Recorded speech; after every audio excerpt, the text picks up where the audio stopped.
नमस्कार, SBT news में आपका स्वागत है। पेश है 3 मई शुक्रवार दोपहर 3:15 बजे राजस्थान की बड़ी खबरें। इस न्यूज बुलेटिन के प्रायोजक हैं विनी केक एंड मोर। आइए सबसे पहले नजर डालते हैं आज की हेडलाइंस पर। राजस्थान के सीएम भजनलाल शर्मा का बड़ा फैसला, एआरसीपी योजना में जमीनों की नीलामी निरस्त। रविंद्र भाटी को सुरक्षा देने की मांग को रैली निकाली। सिसोदिया की जमानत याचिका पर हाईकोर्ट का ईडी व सीबीआई को नोटिस। जेकेजे ज्वेलर्स पर आयकर छापेमारी का हुआ बड़ा खुलासा। वैकेशन रेंटल कंपनी की लिस्ट में आई जानवी कपूर की चेन्नई वाली हवेली। और अब खबरें विस्तार से सुनिए। राजस्थान के मुख्यमंत्री भजनलाल शर्मा ने शुक्रवार दोपहर बड़ा फैसला लेते हुए ERCP eastern Rajasthan canal project योजना में जमीनों की नीलामी को निरस्त कर दिया है।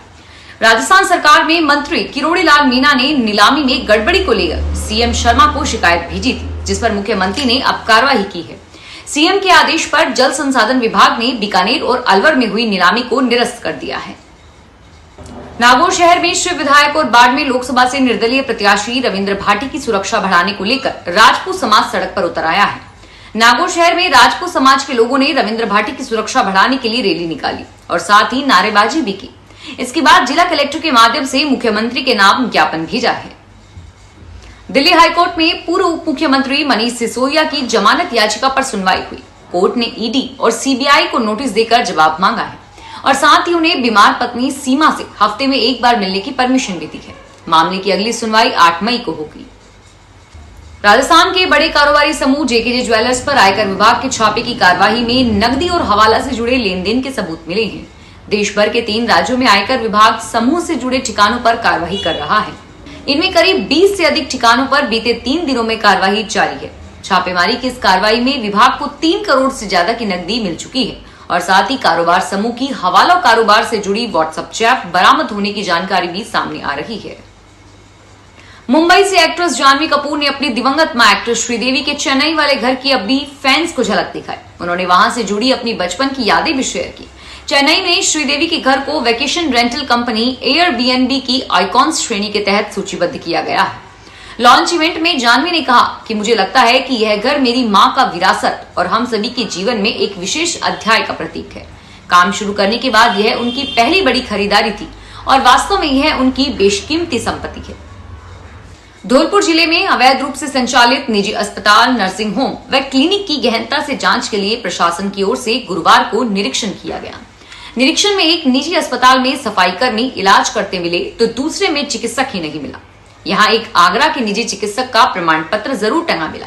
उपखंड अधिकारी डॉक्टर साधना शर्मा के नेतृत्व में गठित टीम ने शहर में 2 अस्पतालों का निरीक्षण किया। डॉक्टर शर्मा ने बताया कि निरीक्षण में सैंपऊ रोड स्थित अपंजीकृत मां भगवती चिकित्सालय अस्पताल की जांच की गई। जांच के दौरान पाया गया कि अस्पताल अवैध रूप से संचालित था। वहां कोई भी चिकित्सक कार्यरत नहीं था। सफाई कर्मचारी मरीजों का इलाज कर रहे थे। सर्वोच्च अदालत ने पंजाब और हरियाणा हाईकोर्ट के उस निर्देश पर रोक लगा दी है जिसमें पंजाब के मुख्यमंत्री भगवंत मान के आवास के बाहर की सड़क को जनता के लिए फिर से खोलने का आदेश दिया गया था।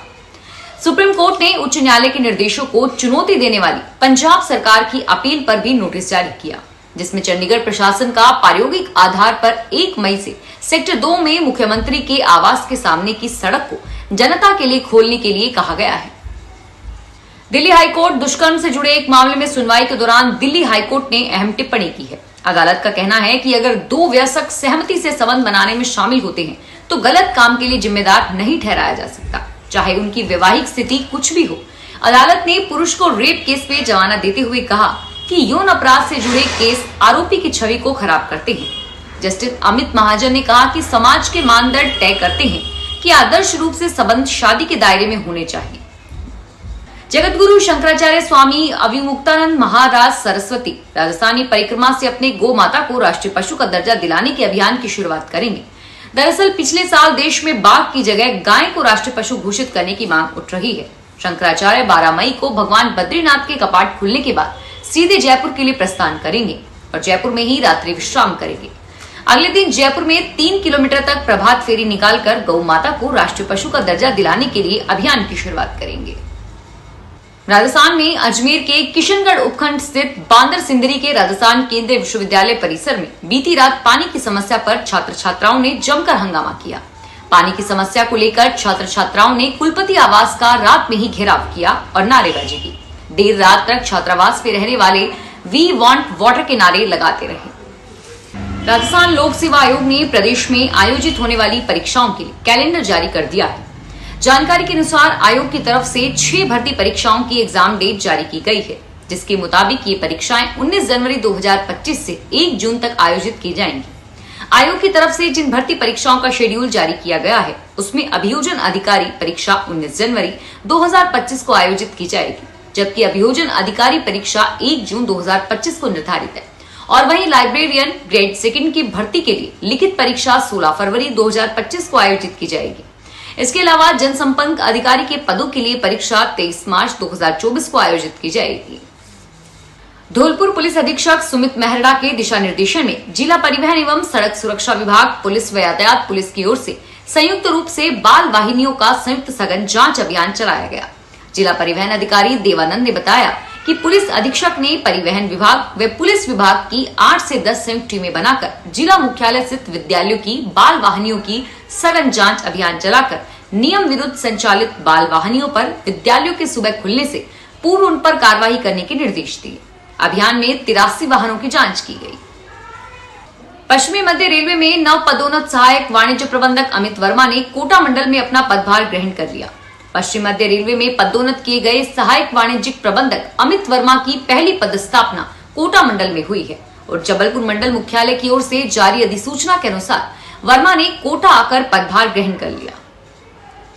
जोधपुर के जयनारायण व्यास विश्वविद्यालय से BA MA करने वाले कई विद्यार्थी LLB में प्रवेश लेकर वकील बन जाते थे। राजस्थान हाईकोर्ट जोधपुर में ही होने के कारण वकालत का पेशा वकील की काबिलियत के अनुसार चल भी पड़ता है, लेकिन अब विश्वविद्यालय से LLB करना आसान नहीं होगा।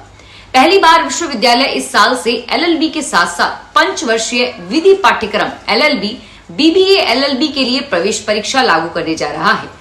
JNU ने इसके लिए अपनी वेबसाइट पर सूचना जारी कर दी है। 2024-25 से विश्वविद्यालय 5 वर्षीय विधि पाठ्यक्रम और 3 वर्षीय विधि पाठ्यक्रम की प्रवेश परीक्षा होगी और दोनों का एक ही प्रश्न पत्र होगा। सोने के दामों में फिर से सुस्ती लौटती दिख रही है। अंतर्राष्ट्रीय बाजारों में पीली धातु में गिरावट देखने के बाद शुक्रवार को घरेलू बाजारों में भी मामला सुस्त दिखाई दे रहा है। भारतीय वायदा बाजार में गोल्ड गिरावट के साथ 70,710 रुपए प्रति ग्राम पर चल रहा है और वहीं सिल्वर में तेजी आई थी और ये 81.370 रुपए प्रति किलोग्राम पर चल रहा था। सोने में सुस्ती के पीछे अंतर्राष्ट्रीय बाजार में आई इसकी कीमत में गिरावट है। फिलहाल इस बुलेटिन में इतना ही और फिर हाजिर होंगे तमाम बड़ी खबरों के साथ। धन्यवाद। अगर आप भी अपने आसपास की छोटी बड़ी और महत्वपूर्ण खबरों से अपडेट रहना चाहते हैं तो सब्सक्राइब कीजिए हमारे चैनल SPT न्यूज को और प्रेस कीजिए बेल आइकन पर।